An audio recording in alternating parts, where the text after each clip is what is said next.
Hey everyone, welcome to Plants and Politics. So, the Trump family or the Manchin family? What's the difference? Seems like, other than a slight difference in wealth, there's not very much difference between the two, as you're going to hear. So, I may do a series of these shows because I want to share with you who Joe Manchin really is and what his family is all about. And here's a clue. It starts with an M and it rhymes with honey. So here's the deal. EpiPens, as you may know, are life-saving devices. For many people on the planet, they literally mean the difference between suffocating to death due to anaphylactic shock or being able to breathe. But that didn't keep Joe Manchin's daughter from allegedly taking part in a price-fixing scheme. Now, if you're unaware, Manchin's daughter is Heather Bresch. She was the CEO of a pharmaceutical company called Mylan. She retired in December of last year with a nice fat, almost $40 million retirement package. She was only 52 years old. Now, what did she do to earn this much money? I mean, was she a rocket scientist? Was she, did she have a set of skills that no one else had? No, basically, she allegedly earned it by screwing people over, but, not as in like the oldest profession on earth, thanks to an ongoing antitrust lawsuit against Mylan. We now know that Bresch communicated directly with the CEO of Pfizer to artificially inflate the price of these life-saving devices, of the EpiPen. Essentially, what's alleged in the lawsuit is that Pfizer purchased a company that produced the only competitor outside of Mylan. And then Mylan and Pfizer conspired to ratchet up the price of EpiPens.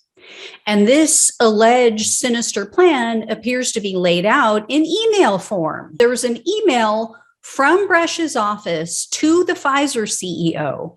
It was a January 28th, 2011 email, which was sent by Bresch's assistant, but it was signed with Bresch's name. So it was essentially coming from her, just literally drafted by someone else. And it read, quote, "I'm sending you this email as a reminder that you were to send me confirmation relative to our discussion regarding EpiPen. In that discussion, you indicated that you would be divesting your Adrenaclick product once the Pfizer/King deal closes." So just to give you some context and background, the Pfizer/King deal is a reference to Pfizer's purchase of a company named King Pharmaceuticals. King was the producer of the only EpiPen competitor. It's a device, or was a device, called Adrenaclick. So basically what Bresch is saying in the email is, and this is what has been laid out and what is alleged, is that Pfizer was going to purchase King, who made Adrenaclick, then they would stop manufacturing this Adrenaclick. So after the King Pharmaceutical purchase was final, they would just say, oh, we're not going to make Adrenaclick anymore, which is a competitor, by the way, whereby eliminating any and all competition of the EpiPen. So people with severe and life-threatening allergies literally had no choice. They had to purchase an EpiPen if they wanted to survive, in case, they accidentally ate peanuts at a restaurant or something. Well, that's when the price gouging allegedly began. According to The Intercept, in 2007, the cost of a 2-pack of EpiPens was less than $100, right? So still probably a stretch for some people, but at least affordable to survive. After Pfizer killed off this competition, the price jumped to more than $600 for a 2-pack of EpiPens. And that's the other allegation against these companies, is that the 2-pack was another money-making scheme, because these used to be sold individually. You could go out before and you could buy an individual EpiPen. But after Pfizer kicked this competition to the curb, the two remaining EpiPen sellers, Mylan and Pfizer decided that, we're going to require the purchase of a 2-pack. We're going to stop selling them individually. And emails suggest that Mylan is actually the one who talked Pfizer into this idea. In emails from late 2010 and early 2011, a Mylan executive named Bruce Foster proposed the 2-pack to, quote, double revenue. And they allegedly schemed to try to come up with a justification for the 2-pack idea. In a March 2011 email, there was a Mylan marketing and sales manager who sent an email to others in the company saying, in part, quote, I know you were working on creating a medical rationale for Project X2, which is what they were calling it, Project X2. I'm pulling a slide deck together that will be used. Would you be able to forward me the information I should include for the rationale and how it should be worded? And just note, she put the word medical in parentheses. So they absolutely knew they were BSing their way to justify the selling of 2 or requiring the purchase of 2 of these life-saving devices rather than allowing people to buy 1 at a time. And guess who was out there pushing schools across the entire nation to stockpile these EpiPen 2-packs? Mother Manchin. Joe Manchin's wife, Gayle, at the time, she may still be, I don't know, but she was the head of the National Association of State Boards of Education. And The Intercept is reporting that she actively lobbied states to make it a requirement that schools stocked up on EpiPens and had them on hand should a student have a life-saving or life-threatening allergic reaction. So, how sweet that is to help her daughter make a killing off of the suffering of children with life-threatening medical conditions.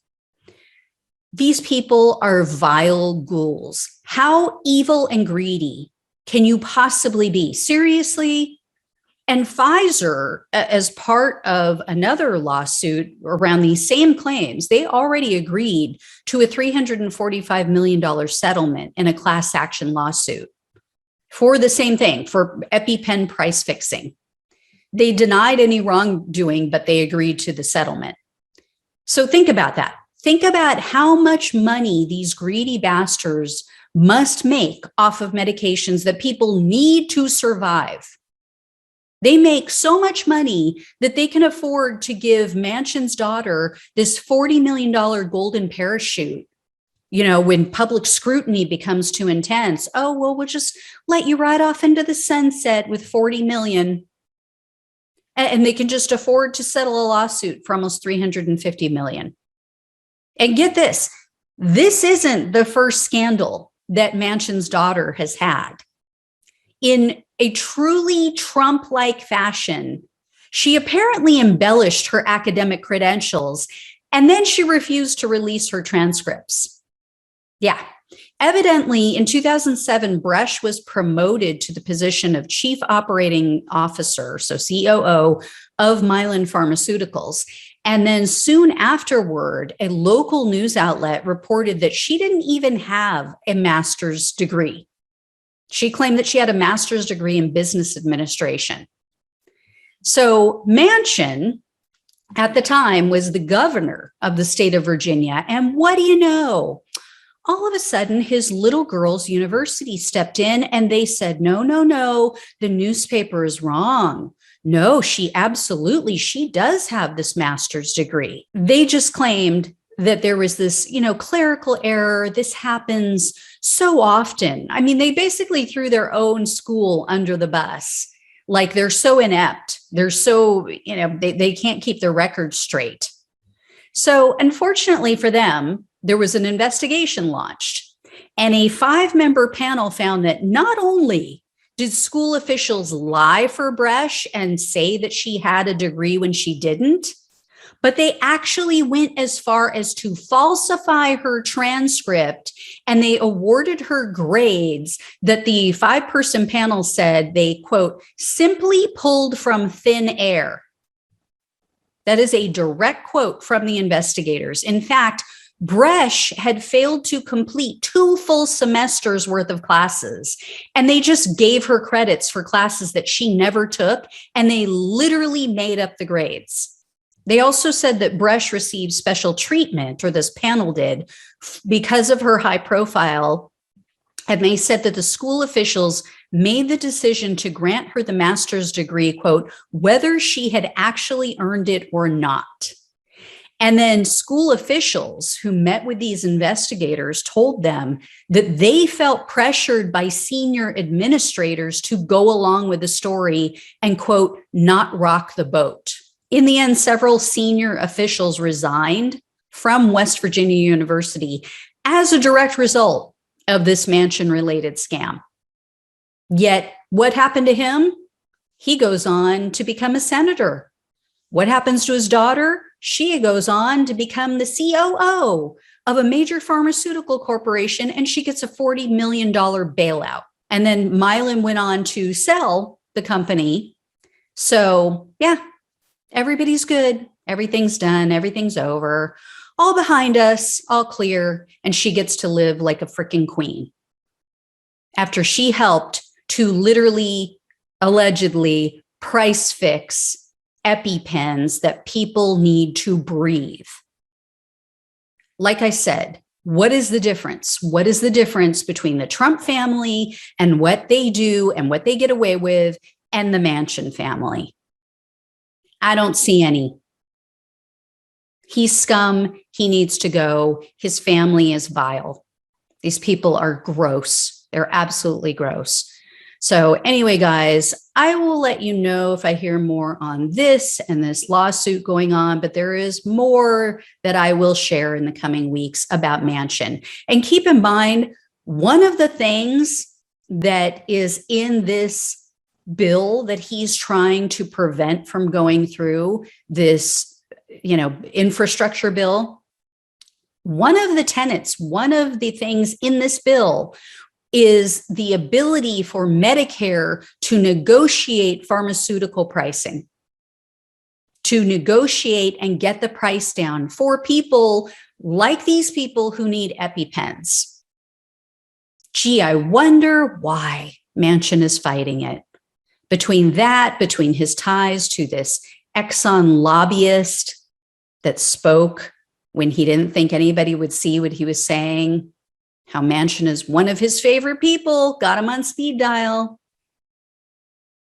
Yeah, Manchin needs to go. He's not a real Democrat. The real Democrats are progressives. Those are real Democrats. They want to help people. The rest of them are corporate shills. They all need to go. All right, guys, I'll keep you posted. As always, thanks so much for watching and listening. Take care, and I will talk with you soon.